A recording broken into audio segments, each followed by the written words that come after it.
Last week, popular game dev YouTuber Jonas hosted his third WOWIE Jam, a 72-hour game jam in which thousands of game developers from all skill levels make a game alone or in teams around a common theme. This year's theme was Failure is Progress.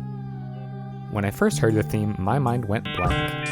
I looked through some game genres on Wikipedia, as I usually do, to kind of jog my memory around what a video game is, and after about 20 minutes or so, I decided on making a stealth game, where you as the player have to rob a bank and make it out with the money.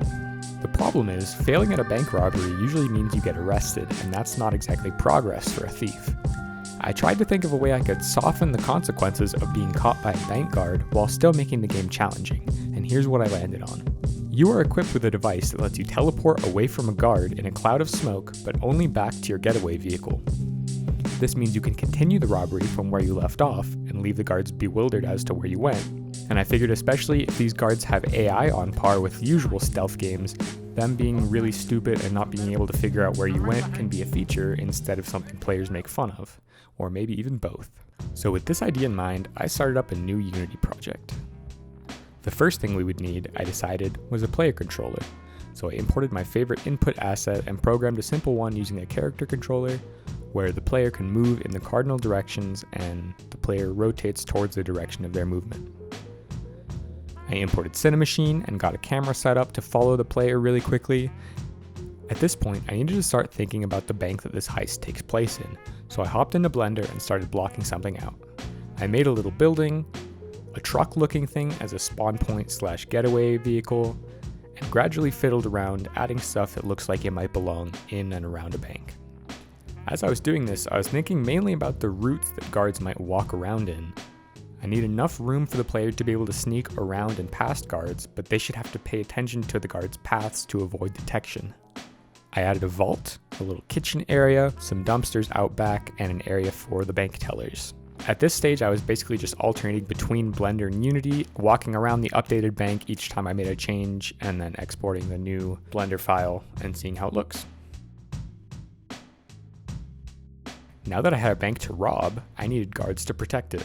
I copied the player game object, removed the player movement script, and plopped a spotlight in his nose as a visualization of their line of sight. Then for the guard to actually be able to detect when the player is in front of him, I added an overlap box check where we just check in an area in front of the guard if there's anything with the tag player. This is a super simple and cheap solution, although their detection area isn't really in a cone, it's in like a straight lined rectangular prism in front of them. But it worked well enough, especially because later on I added a raycast sight check to stop them from detecting the player through walls, and those two in combination, that made the AI just smart enough to be challenging. For their pathfinding, I reused a method from a game I made a couple years ago called ISO Stealth, where the guards travel from point to point along a path that I predetermine with a bunch of game objects.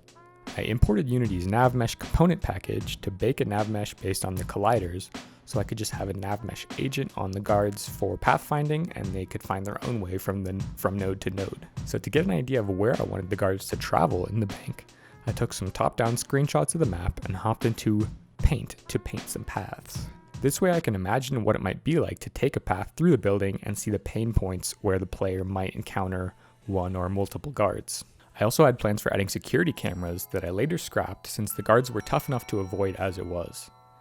I added all the guards' paths in-game and I was able to test it out, and it was pretty fun to sneak around the bank. But now, I needed something to actually steal from the bank. I added a couple green blocks to represent money, and figured you would have to carry these blocks of money out one by one and put them into the car like the bags of money in Payday. To interact with these blocks, I made an interaction system with a press to hold mechanic, so everything you do takes a little bit of time to further add to the pressure of sneakery. Now I had a system where I could put something on the actionable layer to create behavior that responds to the player's input. At this point, I took a little break and came back to the game at about 12:41 p.m., only about 6 hours into the jam, to admire my surprisingly functional game. I watched the guards take their paths and adjusted them a little bit based on what I was noticing, like spots where they would sometimes crash into each other. Later that evening, I came back to the project with fresh eyes and decided to work on improving the lighting and mood.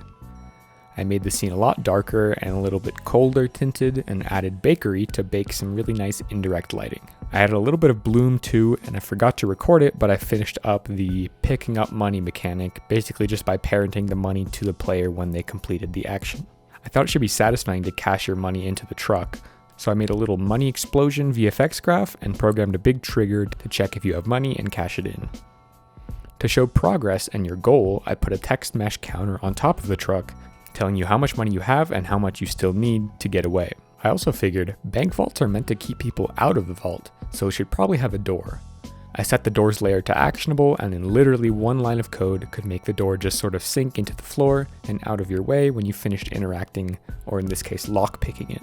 Later, I also put a door on the front of the bank just to add something that takes more time and to get the player acquainted with the mechanics of the game before they encounter any enemies. I imported a smoke cloud VFX from a tutorial I made a couple months ago, and it's the same one that I use in Bun, and made it spawn when you're caught by a guard, so you just sort of poof out.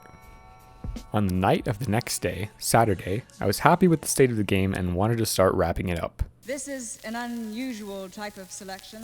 The main thing I was still missing were the win and loss conditions of the game. If you get 9 blocks of money, you win, but how do you lose if you can't be caught?